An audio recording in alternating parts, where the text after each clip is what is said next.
2 நாளா எங்கள் ஊரில் மழை விட்டபாடு இல்லைங்க. சரி ஸ்கூலுக்கு லேட் ஆயிரும்ன்ட்டு சமையல் வேலையை ஸ்டார்ட் பண்ணியாச்சு.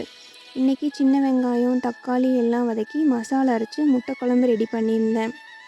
மசாலா அரைச்சி குழம்பு வைக்கிறதுக்கு சின்ன வெங்காயம், தக்காளி எல்லாம் வதக்கி துருவன தேங்காய், பொட்டுக்கடலை, இஞ்சி, பூண்டு, கொஞ்சம் பட்டை, சோம்பு, 2 ஸ்பூன் கறிமிளகாய் தூள் இதெல்லாம் சேர்த்து தண்ணி ஊற்றி ஃபைன் பேஸ்ட்டாக அரைச்சி வச்சுக்கோணுங்க. தாளிக்கிறதுக்கு சின்ன வெங்காயம், 2 பச்சை மிளகா, கொஞ்சம் கருவேப்பிலை தழை எல்லாம் தாளித்து விட்டுட்டு அரைச்ச பேஸ்ட்டை உள்ளே ஊற்றிக்கோணுங்க. ஒரு கொதி வந்தோடனையும் கொஞ்சம் மஞ்சள் தூள், கொஞ்சம் வரமிளகாய் தூள் இல்லைன்னா குழம்பு மிளகாய் தூள் சேர்த்து உப்பு சேர்த்து நல்லா கொதி விட்டோம்னா மசால் குழம்பு நல்லாயிருக்கும். சின்ன ஆள் பார்த்திங்கன்னா முட்டையை வேக வச்ச முட்டையை கட் பண்ணிகிட்டு இருந்தாங்க தொளிச்சு.